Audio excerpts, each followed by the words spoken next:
Welcome back to this episode of the Law of Relevancy podcast. Today, it is my honor to bring on Carolyn Walker. She's the CEO of Response Marketing, located in Connecticut, and she spends her winters in my neighborhood down here in the Tampa Bay area. But I am pleased to bring her onto the show. She is an expert in branding, has worked at major agencies and for major brands all across the world. Carolyn, thank you for joining us. So great to be here. Thanks for having me. Well, I'm excited to talk with you about things that are super relevant to me right now, and that is the power of branding and where that crosses over into response marketing and the acquisition part of marketing.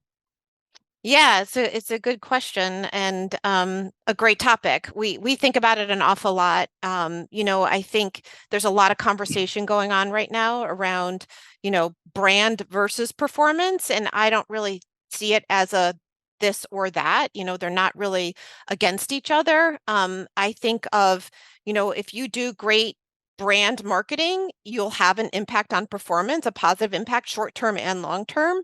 And if you do great performance marketing, you can have a positive impact on brand. You can have a negative impact too, but when it's done really well, you can have a positive impact. And so we think about that an awful lot. We are a small team of brand strategists, brand marketers, and also creative folks that put together campaigns to build brand. And it's really what we love to do. And it's a hot topic right now, this brand versus performance, because of the shift that has happened over the last, I would say with the rise of digital, right? The attribution has become very clear in the digital world that, you can do this activity and get this kind of result and see the clicks and see the sales. And so lots of budgets have gone to digital, in performance marketing.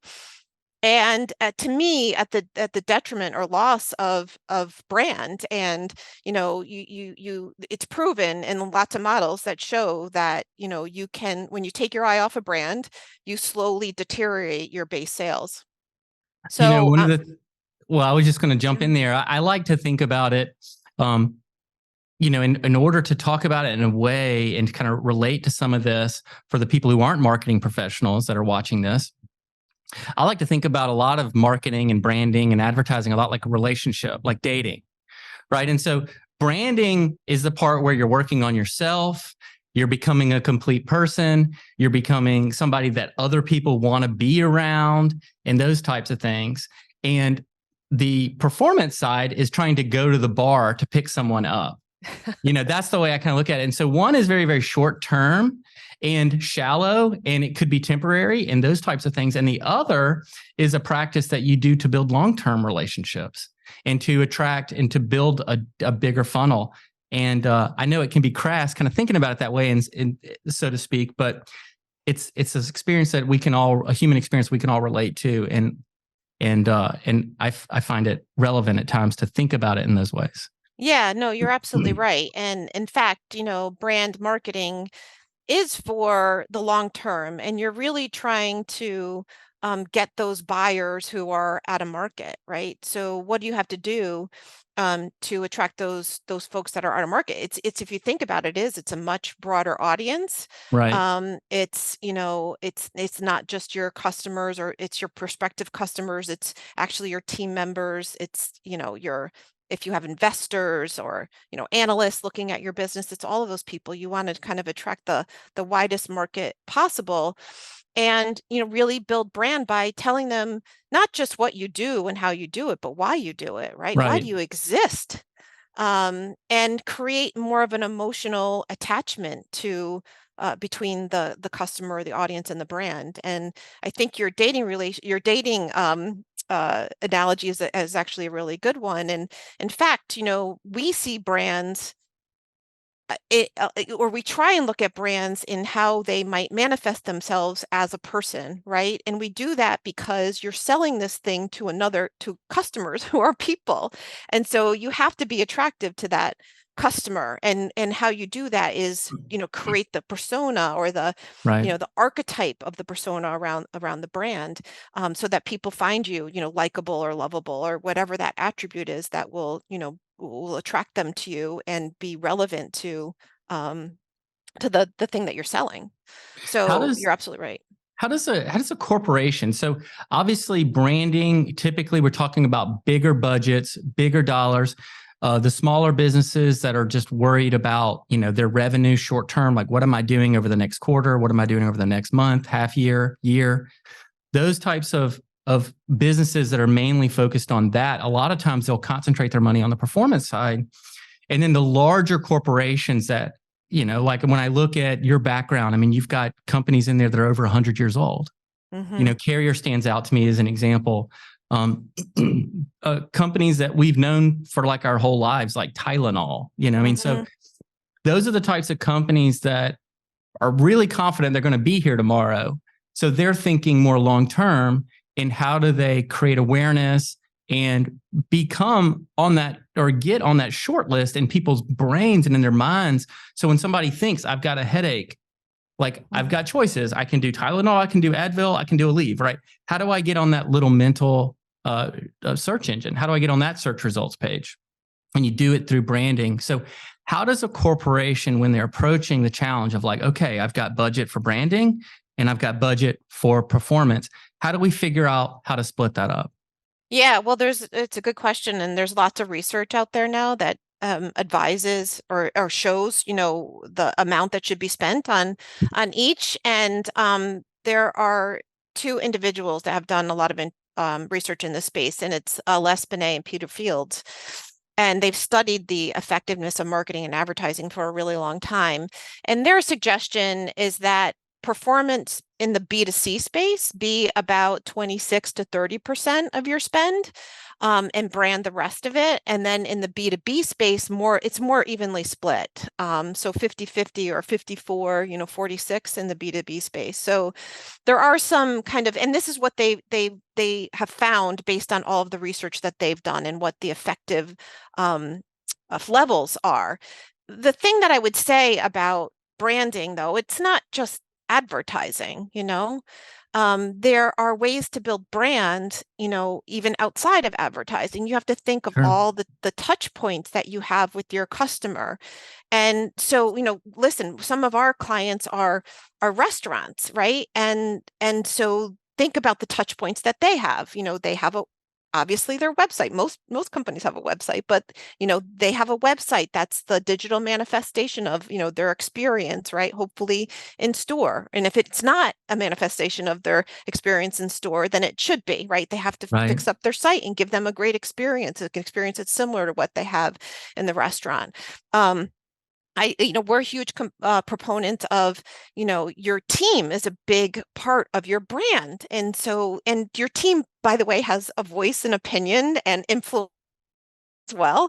So, making sure that your team is fully educated and bought into the brand and what the brand stands for and the why of the brand and all of that. Because especially in something like the restaurant world, where you have people on the front lines with guests, right, with your customers, they need to know how to show up and know how to give the customer, the proper reflection of the brand as they're interacting with them. So, it's multiple places, in the restaurant world too. I also talk about things that get forgotten, like restrooms. And so it's, why can you not have a good brand experience in a restroom? You should. So it is kind of, it's everywhere. It's your people, it's your physical, wherever your brand shows up physically. And then of course, you're trying to gain mental availability through things like advertising or, what you're putting on social. It's all of those things. It's not just one thing. Yeah, no, I like your example of, the restroom example is a good one because I can remember growing up, going on road trips with my family. And if there's an exit with a McDonald's, we would pull over because we knew that we weren't going to be in some, weird like little gas station or something trying to take care of what we need to take care of. And while we're in the McDonald's, we might buy some chicken nuggets or a Happy Meal or whatever. And so it is absolutely, there are numerous touch points. One of my favorite books that I've read recently, and it's also on that branding spectrum, and it's very much the opposite of performance marketing, is a book called by Edward Bernays, who is the father of earned PR. So he wrote a book called Propaganda. Hmm. And propaganda used to be an actual good word. It actually had positive connotation related to it. But as people learned about tools to sort of manipulate public perception around products and brands and political issues and things like that, propaganda became a much more negative kind of a term. But it is quite interesting. I love the books that are like 100 years old, Hmm. because as humans, our human nature changes super slowly, super slowly. And so when you go back and look at some of those fundamental and theoretical books, if you read the ones that are 100 years old, you'll get a lot of the same information, or it'll be a lot more concise and elegant to get to the lessons, because you don't have all the distractions of email and computers and transportation and things like that. And you can cut right to the core of the issue. And there's some great lessons in there about like how they were able to sell more velvet, by getting famous influencers at the time, were actresses, dignitaries, and things like that, to wear it. And by doing that and being seen in the media, they were able to move more of the product. But it is really, really cool. There's a huge spectrum of things you can do to impact your brand. And it's not all just advertising. Yeah, no, absolutely. And I think, listen, over the recent years, not only has digital risen and caused budgets to go there, but there's been a massive democratization, I think, of marketing, right? Back in the day, it was very difficult to compete when you were a small guy against a big guy. But things have changed so much. I mean, look at, what Shave Club did, Yeah. how many years ago was that? I don't know, 10, whatever years ago.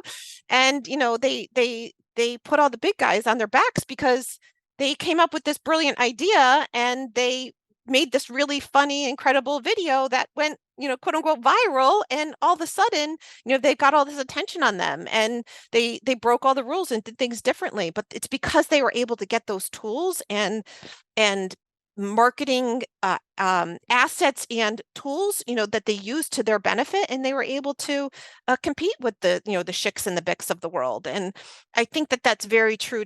It stays very true to today, right? You have more at your disposal to be able to compete, no matter who you are. I think Just gotta be smart about it. Yeah, I think what's really, really challenging for most people when it comes to where does our brand show up? So I think you hit the nail right on the head when you were talking about, well, let's start with our people. Let's start with our customer experience, right? If we didn't have a dime for advertising and we had a good product and a good customer experience, your company's probably going to do fine, as long as you don't have some macro factors take you out that you didn't expect or plan for, right? Like a supply chain issue or some other act of God that you couldn't plan for, right? Yeah, no, So, I agree with that 100% too. And as a matter of fact, I was at the 4A Strat Fest last year, and then we were talking about, what is brand? And brand is your customer's perception of your right, brand, right? Like that's what it is. And what drives the perception? What drives the perception is the experience. So is experience equal to brand? And I think you can argue yes. And so, absolutely. right? And so if you Yeah, have and I'm a true believer, if you have a great product or service and you have great operations or execution, and then you have great branding on top of that, then you're hitting the home runs, right? You're delivering that excellent customer experience, and then you're golden, like you right. get the word of mouth, you get the media attention, you are able to, have your guests or customers, talk about you. So I agree with you wholeheartedly there. Yeah, I love starting with the internal things. Having something that's worthy of advertising is the trick to start with. You can't have something that's weak and then try to bring it to market and hope to survive for very long. Yeah, I say marketing's not, people think marketing's the savior. It's not the savior, it's the amplifier, Yeah, right? And so you can't have a bad product. You yeah, can have a bad product and you can market it. And then when people experience it, it's going to be bad. And so then you just wasted all your money marketing it. They're not going to come back. They're not going to buy again. They're going to say bad things about it. So it's not a savior one of at my all. mentors, I learned a lot of branding and marketing from a guy named Tom Barnes back when I was in college in Atlanta. and he was a consultant for radio stations. And one of the challenges, and that was back in the mid to late 90s, and radio was huge. It was starting to go under a consolidation, but it was huge. Radio was a really, really big deal. And so program managers were in charge of the brand by selecting music and what was going to be played, what was going to be heard on that station. And I always love bringing things back to like real world examples. And so he used the example of like, hey, if you've got a country station and when people turn the knob and they expect to get country, and then all of a sudden they hear a Michael Jackson song, instantly you've just hurt your brand, because now they're like, wait a second, like I came here for country. I was expecting that brand experience, and now you've really thrown me off. It's not exactly what I was expecting at all. And so it's one of those things that you always have to be thinking about, down to, are your floors swept? Everything. So I think that's for me, that was a really, really good example. It made it very concrete for me to understand the difference between expectations. And obviously working with restaurants, you deal with that a lot when they are trying to figure out, what are they going to add to their menu? What are they advertising? What are people going to see? And even down to their promotions about what they would expect from a certain establishment when they're pushing the word out there. Yeah, absolutely. And I think, listen, Chipotle is not a client of ours, but I admire them very much for the work that they've done in both brand building and performance marketing. And so, and it all starts with their core belief. And I personally feel like any brand positioning that's really strong has a really strong core belief behind it. And they believe that food has the power to change the world. And because of that core belief, they have certain values and processes in place, right? Like they say something like, we only use 52 ingredients that you can pronounce, to make everything that they make in the restaurant. They are very big supporters of farmers and things grown locally. And so they've put campaigns together, right, that build brand. And some of them are in the form of, animated short films. They have a great spot out now about human nature and how, their feeling is that we've gotten disconnected a bit from nature over time, right? By putting chemicals in the food and, doing all kinds of things to add to the stability in life of food and things like that. And they are, that's not what they're about. That's not who they are. They believe, food can change the world. And how do you do that? By not doing those kinds of things. And so they have a great spot out about that.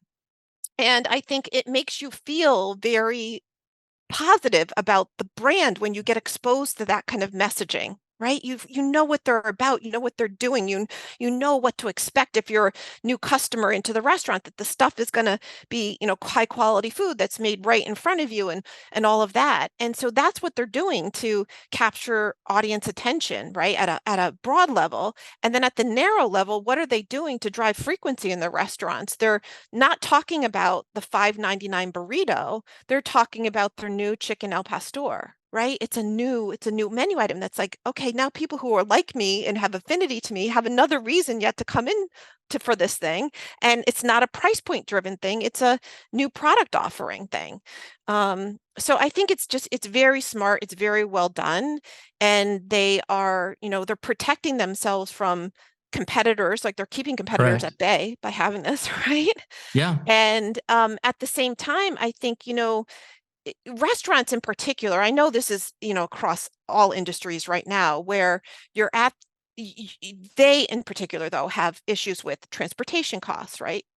Product costs in terms of like, the price of avocados sways like up and down, and that's a huge part of their food cost. But by building brand and building a brand that people love, your customers are way more willing to pay a little more. So if you have to change your prices to adapt to the market fluctuations or the pricing fluctuations of the ingredients that you're using, they're going to be okay with that. They're like, okay, it's another quarter. I love it. I love the product. I love the brand. I'm not stopping coming here. You have way more price elasticity. So there's just so many, benefits of having this combination of brand and performance to really drive the business forward. Yeah. And at the end of the day, it really comes down to, is it worth it? Is the value there? Right. Yeah. And what is your value proposition to that point, right? It's not just price. It's so Right. much It's more than price. way more than the food. It's way more than Yeah. the food. It's the whole thing. Right. And so Mm-hmm. I know that if I'm spending $8 for a burrito instead of $6 for a burrito, am I making the world a better place? Right. And it's $2 is worth it. I'll give $2 for the world to be a better place. It's a very small Absolutely. contribution to make the world a better place. Yeah. Um, well, this is a topic that I love talking about. One of the things that Tom also said when it comes to branding is it's not just about what you put out there, but it's that feeling of lowering the risk. When it comes to that expectation, he used to say that branding is the process of lowering risk in the buying process, right? It's that consistency when you're very consistent with people on the branding. And I love what Chipotle's done. And by going beyond the food, by talking about higher ideals and connecting their customers to these other higher ideals, they're transferring like this positive energy, this dopamine when somebody's eating there. So it's not just about the flavors, it's about the good feeling they get and the benefits they feel to the rest of the world about eating there. And they're tapping into one of the oldest tools in communication, which is story, which was huge in the marketing world. About 10 years ago, everybody was talking about story, but very few people really understand what story is all about. Story is, our brains are wired for it. It's how we stored information for thousands and thousands of years. You can't help but remember things that are communicated to you via a story, right? So but it takes a lot to invest in a story. To write a good story isn't, hey, we have good people that make good food that gave it to good customers on good weather days. Mm-hmm. That's not a story. A story is where something unexpected happens, when somebody faces adversity, when you're overcoming a challenge, when one of your ideals is the mechanism or the tool that helped make the good outcome or avoid a bad outcome. And those are the types of things that are incredibly powerful, is when you truly understand story and you have the budget to invest in communicating that way. Now you're tapping into, it's like at the very far end of the extreme on the spectrum of branding. When you can do story, you're creating assets that literally will last forever. They don't ever get old. That's exactly right. Yeah. And I think, again, it goes back to the storytelling becomes, to me, very easy when you have a clear understanding of your brand and the all of the levels of the brand, starting with the very most inner thing, which is your core belief or your why. And then it becomes easy to tell this, to create the stories, tell the stories, and have stories happen, by the way, and to then, you're right, it's that core belief and that story that you're telling at the very, at the essence of the brand level is enduring. It won't change. So Right. you're absolutely right. It's gonna hold the test of time. Correct. Well, Yeah. let's tap into some of this. Let's talk tactics. So we've been very high level up to this point, and I don't want you to give away all of your secret sauce, but I would like you to share with people. Let's give them a taste of what that looks like. Let's say, for example, you've got a barbecue restaurant. They've got one location, but they've got, it's a popular place in a medium-sized town, and there's a changing of the guard. The kids now are running the restaurant, and they're like, hey, we don't just want one location. We want lots of locations. How do we create a brand? How do we identify our voice, who we are, our core beliefs? How do we get into identifying that as someone who's an expert in branding? Like, give us a taste of how we would figure that out. Yeah, so we actually have a whole process that we call brand lucidity. And it is really, the process is developed to give you clarity around your brand, your brand positioning, your differentiation, your personality, your strategy, your implementation, all of it. And we've taken these kind of tried and true frameworks and tools that other people have created, some that we've created, and we've put them together to put our clients through this process that allows them to get to that, right? And I think, it's not what I think, right? Right. It's not what I think. It is what, one, what's their history and perspective on the brand, but more importantly, the customer's perspective, and you have to get their voice in there because, like I said earlier, it really is about their perception of the brand is their experience with the brand. And so, really understanding that. And it's not an easy process to go through, I would say either, and Simon Sinek does talk about this. It's very easy to say, what we do and how we do it. It's hard to get to why do we do it. And Right. a lot of people go to, we, like you just said, we want to grow to 30 restaurants in the next 2 years, whatever it might be. Well, that's really not your why. Your why is much deeper than that, right? It's that emotional thing, what really drives you to get out of bed every morning, and do this hard work. And so that's what we do. We work with them, and I, like I said, I can't answer that for any one business like on my own. I need their input and the input of, research and markets and competitors and all of that. And when you get to a real clear positioning, it is like, really understanding where are we, what do we believe in, and where can we own the differentiation, Yep. right? And then how That's do we great. communicate that? Yeah, I think you hit the nail on the head. It was kind of it wasn't on purpose a trick question, but it was an incomplete question because it is a process. And we can be doing marketing. We've both done marketing for close to 30 years. And we could probably walk into most businesses and with our just sort of a gut feeling through osmosis, sort of pull in the brand of what we think it is. And it might be like 70% correct, right? But if you're trying to make multi-millions of dollars, you can't just be 70% correct. I mean, having a really good understanding of, and this is why it's worth it going through this process. And it's not easy because having to talk to, dozens or a couple hundred clients to really get a good synopsis of what your business is and how people perceive you is really, really important. If you're now investing millions and millions of dollars to amplify that message, and it becomes really, really worth it to do it well. And yeah, I agree. We're actually talking to a prospective client down in Florida. They've got about 11 restaurants right now, and they want to grow. And I asked them the question about brand, like, do they really, know how the brand's positioned? Do they have thoughts about their why? And these guys are operators. They come from that side of the business, and they've done quite well. yeah. But it's not enough for them to just operate, right? They know that they're missing this kind of link of branding and marketing to get them to that next level. So it's interesting that you brought that up because we're just having the same conversation just a week ago. Yeah, I mean, but it is something that you want to bring in a professional to help you with, someone who's done it dozens of times and can help catch you. A lot of times, people, marketers, and entrepreneurs, especially entrepreneurs, they'll go off their gut feeling. I mean, and that's a lot of times what got them where they're at.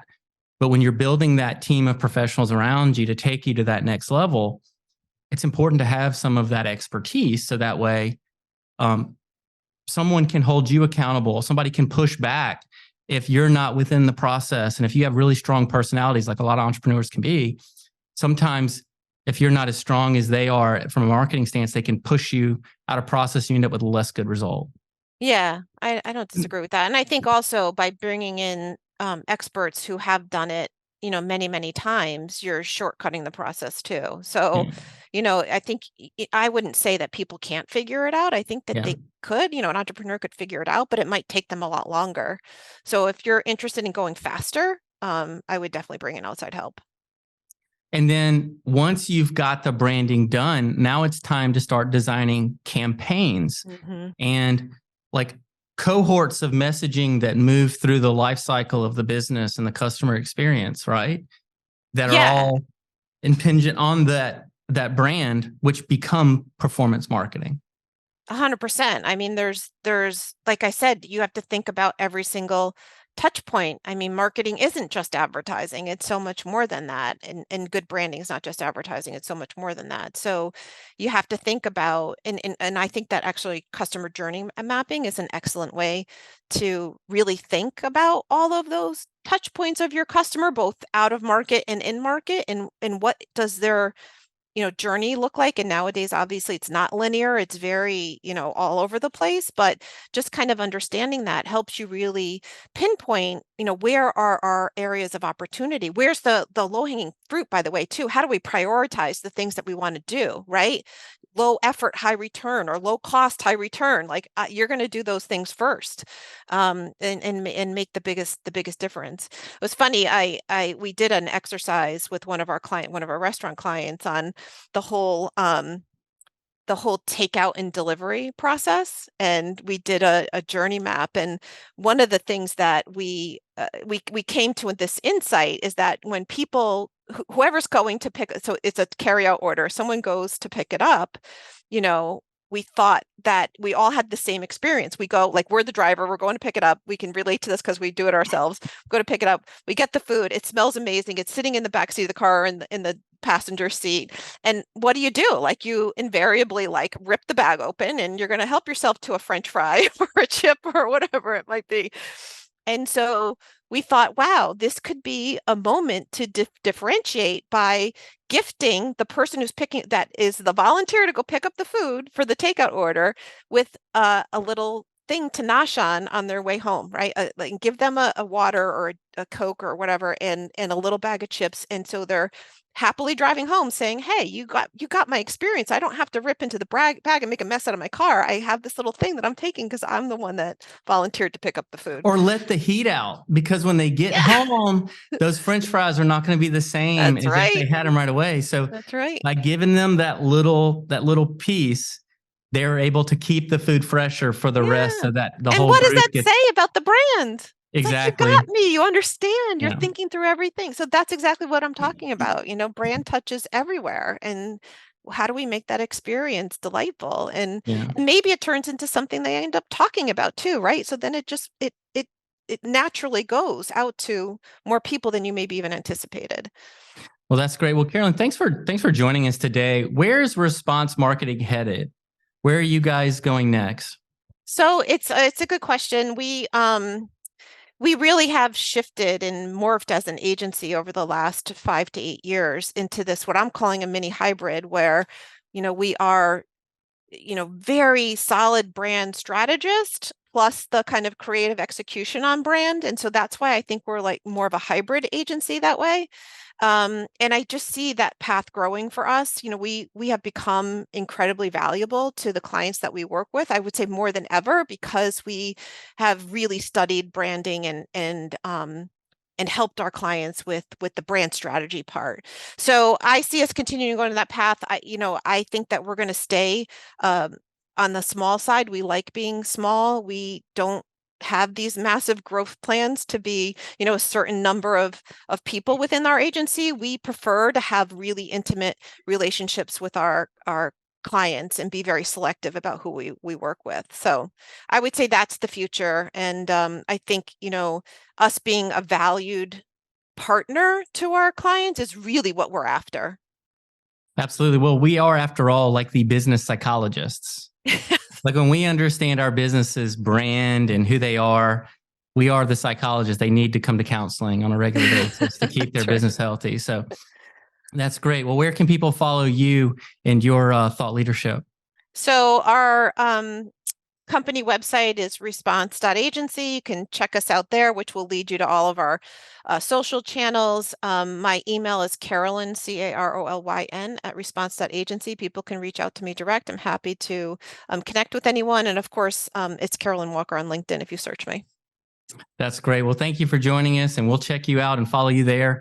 And you can follow us anywhere where podcasts are found, across all the Bake More Pies social media and the Law of Relevancy podcast social media as well. Thank you for joining us. We'll see you next time.